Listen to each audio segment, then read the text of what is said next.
Ladies, I want to start with Dee Dee and just work your way down. Did Oregon come as advertised? They wouldn't go away, would they? They did come as advertised, I think. They're a real hard team to guard. I think we just stuck to our defense, and, we came out with the win. Like Dee Dee said, they're tough. They're always moving, always setting screens, driving, kicking it out, and hitting threes. And like she said, we stuck to our defensive principles and pulled it out. Yep, like Lauren said, with their defense, it was pretty hard. You had to keep your head on the swivel, but towards the second half, I thought we had a better defensive quarter.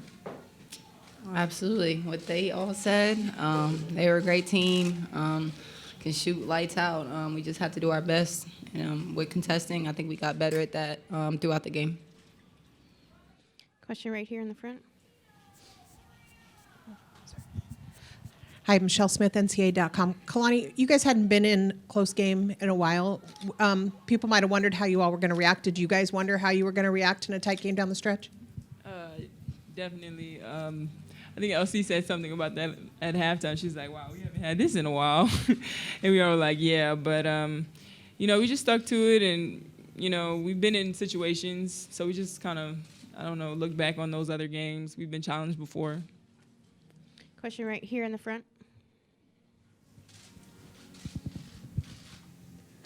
Chad Conan, Waco Tribune Herald. Lauren, you guys fell behind 64-61, and then after that you had 5 straight defensive stops. But before you got the stops, you got a big bucket to cut it to 1 point. Was that a play call that on that play? Can you describe kind of the process of that one? To be honest with you, I don't even remember the play. But we just get it to whoever can score. I mean, I don't even know what we were running, but just play ball. Question right here. Jerry Hill, Baylor Bear Insider, for Lauren and Dee Dee.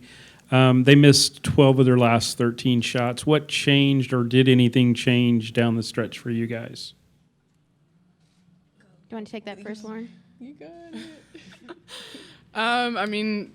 it. We might have just worn them out. When we like to run, and when you got to run back on defense and stop us in transition, your legs get tired, and shots that usually fall might not fall. Yeah, I agree with Lauren. I feel like they haven't really played a team that runs like us, so I think we definitely tired them out for the first couple of minutes of the third. Question back row here. Nick Anazales, KCN. Kalani, senior year, Final Four. Now you're about to play for a national championship. What does that describe? That feeling? The feeling is unreal. I'm still in shock and I'm overwhelmed. I'm just happy to be a part of this team right now. Question down here on the side. Blake Dodonis, High Post Hoops. Chloe, for you struggled offensively, didn't get your first basket till late in the third, but you rebound the ball well, you dished it out well too. For you, when you're going through a stretch like that, did you think about it at all? And if you did, how did you kind of get through that? My coaches and teammates just kept telling me to shoot it. It's going to fall eventually. And my teammates just did a great job scoring and, picking me up, basically. Yeah, it was just my coaches, my teammates just kept telling me to shoot it. Don't lose confidence. Question here in the front row. Kalani, 2-point game then, final minute, and they have the ball. You get a defensive rebound, and then Lauren goes to the line to make 2 free throws that, put you all at 2 possessions ahead. But can you just talk about that defensive rebound and how big it was? Did it feel pretty big in the moment? Definitely. I knew we had to rebound it and, get the ball in our hands.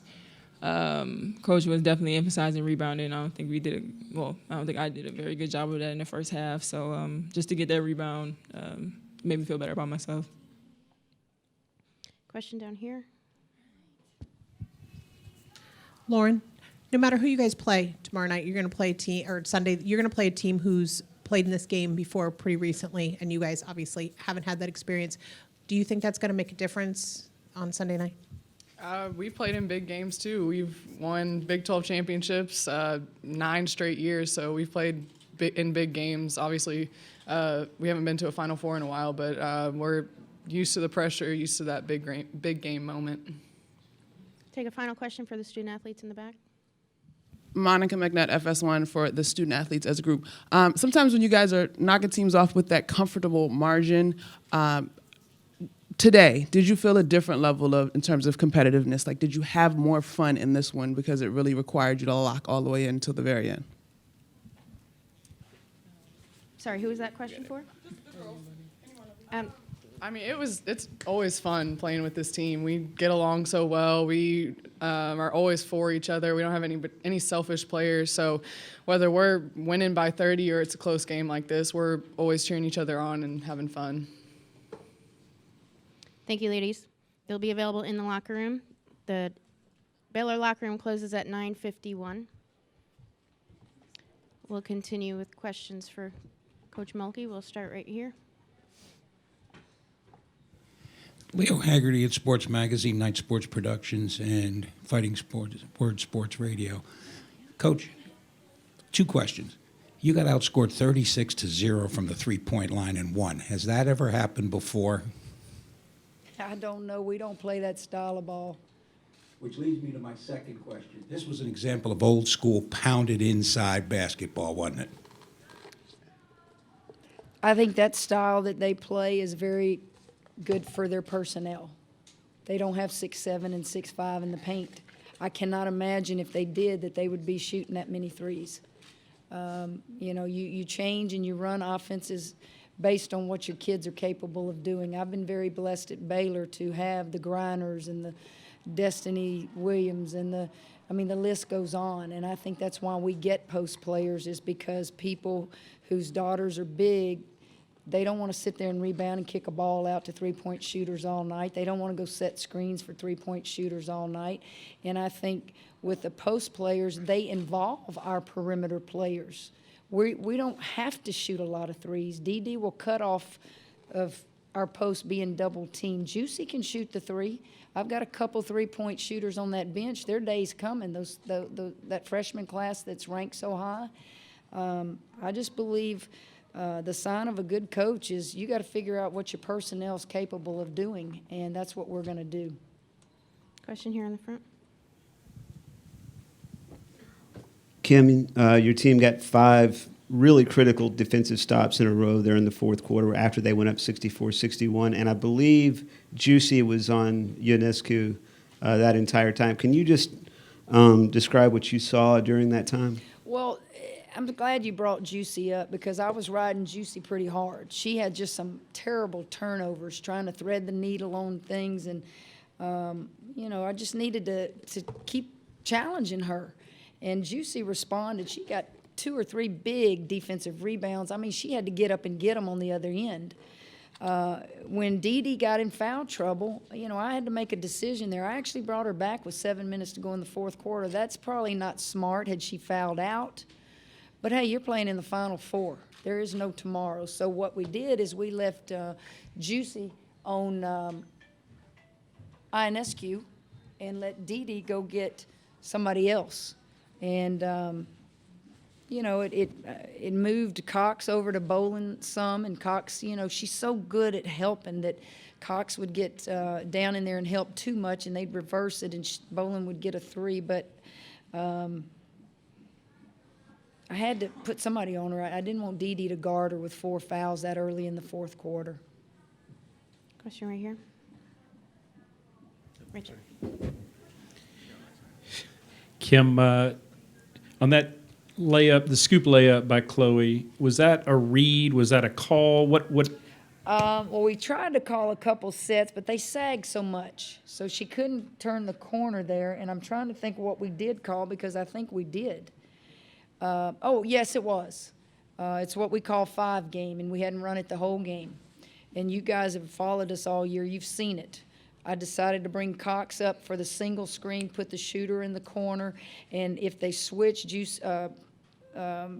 Chloe Taker, if they help, then kick it back to Cox at the top. And they kind of got confused, and she just went in there and got a layup. Question here from Michelle. Kim, did you learn anything about your team tonight that you didn't already know? Did you No. wonder how they were going to do in a tight game? No, I think y'all wondered. I didn't. Everybody, they hadn't had any tight games. Listen, I'm telling you, our practices are hard. That group that's sitting over there, Nalissa Smith, Queen Egbo, every one of those freshmen, they give that group everything. I mean, they beat them sometimes in practice. Now, they're not running the same offenses, that old school stuff you're talking about. When I've got Queen Egbo and Nalissa in the game together, we don't do that stuff. And so when we're scrimmaging, they're running this, and these bigs have to guard it. So our practices prepare us for this moment.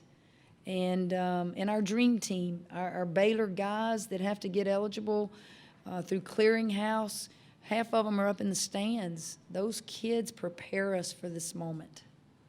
Question right here. Troy Hine, KWTX. Coach, talk about the intensity you saw from Kalani in the second half. It seemed like something maybe we haven't seen in a while from her. Well, she finally started going to the offensive boards and just, hey, I'm 6'7", I'm coming in here, you're going to have to stop me. I tell Kalani all the time, if she ever could just get mean for 40 minutes, she could be dangerous because she's a gentle giant. She's a gentle soul. She's a sweet kid. She's pleasant. She wants to, like Cox, they want to look to pass the ball. You know, I want them to demand the ball, dominate it, and then pass. But that's not their personality. So I have to be real careful how much I challenge them because, you know, you want them to be unselfish. But at the same time, you know, you probably saw it tonight. There was a time Kalani was down deep and turn and go score the ball. But she did. She exerted herself there in the second half. Question over here on the side. Hey, Coach, when you face Oregon, obviously containing Sabrina is a big part of things. She only got 3 shots in the first quarter, went 0 for 7 in the fourth. What was the key to just keeping her in check at the end of the game? Well, Dee Richards and Juicy Landrum, just man-to-man defense, getting over screens, not getting hung up. And then the post player who was setting the screen, whether it was Cox or Kalani, guarding that post player, you'd be very willing to help if she wants to drive. And I just think, you know, Dee's got length. She's 6'1" out there. She's bugging you. She's stripping you. She's just active. And listen, I hadn't even had time to look at what Sabrina did. All I know is they're just hard to guard. She had 18, 6, and 4. I mean, to me, that's a good job. And I thought Erin Bowley hurt us.